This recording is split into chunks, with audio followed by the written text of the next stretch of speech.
তুরস্কের আকাশে নতুন ইউরোফাইটার যুদ্ধ বিমান। চুক্তি অনুসারে আগামী বছরের মধ্যে নতুন যুদ্ধ বিমানগুলো তুরস্কে পৌঁছাবে, যা আকাশে আধুনিকরণের বড় পদক্ষেপ হিসেবে দেখা হচ্ছে।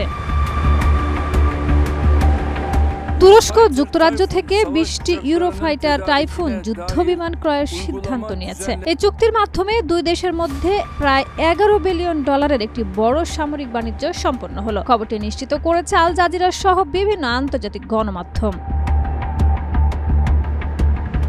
বিমান বাহিনীর শক্তি বাড়ানোর অংশ হিসেবে তুরস্ক একদিকে নিজস্ব পঞ্চম প্রজন্মের যুদ্ধ বিমান KAN তৈরিতে কাজ করছে, অন্যদিকে আধুনিক যুদ্ধ বিমান আমদানিরও উদ্যোগ নিচ্ছে। যুক্তরাষ্ট্রের F-35 প্রকল্পে পুনরায় যোগদানের আগ্রহ প্রকাশের পাশাপাশি দেশটি কাতার থেকে 40টি ও ওমান থেকে 12টি ইউরোফাইটার টাইফুন কেনার বিষয়ে আলোচনা চালিয়ে যাচ্ছে। চুক্তিটি স্বাক্ষরিত হয় গত 27 অক্টোবর আঙ্কারায় তুরস্কের প্রেসিডেন্ট রিসেপ তাইপ এরদোয়ান ও যুক্তরাজ্যের প্রধানমন্ত্রী কিয়ার স্টারমার এর উপস্থিতিতে। ব্রিটিশ প্রতিরক্ষা মন্ত্রণালয় একে এক প্রজন্মের সবচেয়ে বড় যুদ্ধবিমান বিক্রয় চুক্তি হিসেবে উল্লেখ করেছে।